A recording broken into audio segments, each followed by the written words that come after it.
இந்த தவ காலத்தில் பார்த்தீங்கன்னா ஃபுல்லாக நம்ம மனமாற்றம் மனமாற்றம் மனமாற்றம். இந்த மனம் மாறுறதுன்னா என்ன? மனம் மாறுறதுன்னா நமக்கு கோயிலுக்கு வராதவன் கோயிலுக்கு வந்துட்டான்னா மனம் மாறிட்டான். என் பிள்ளை கோயிலுக்கே வராமல் வந்துருச்சுப்பா, இது மனமாற்றம் அப்படின்னு நினைக்கிறேன். ஓகே, மேபி லிட்டில் ஒரு சின்ன ஒரு விஷயமா இருக்கலாம். ஆனால் கோயிலுக்கு வந்துக்கிட்டு இருக்கிற நமக்கு, இப்போ பூசை வைக்கிற எனக்கு சாமியாருக்கெல்லாம் மனமாற்றம். ஏன்னா அவங்களாம் பூசை பீடத்தில் இன்னும் வைக்கிறாங்க, அவங்களுக்கு என்னத்த மனமாற்றம் தேவை இருக்குது? நீங்கள் ஒத்துப்பீங்களா?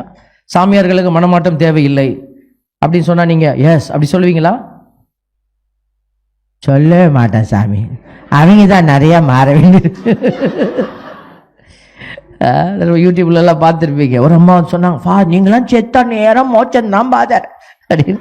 எப்படிமா சொல்கிறீங்க, நல்லா இருக்கு கேட்குறதுக்கு அப்படின்னு.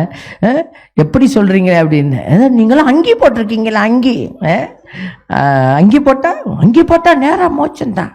நான் சொன்னேன், வீட்டில் 2 அங்கி சும்மா தான் இருக்குது, தரேன் போட்டுக்கோ, நீ மோட்சத்துக்கு போ அப்படின்னு ஒரு கேட்டகரியை கடவுள் கொடுத்துருந்தாருன்னா நீங்கள் எல்லாருமே அங்கியில் தான் வந்திருப்பீங்க. ஆமாம், அங்கியா லுங்கியாங்கிறது கடவுளுடைய திட்டம் இல்லை, ஆத்துமா. Praise the Lord.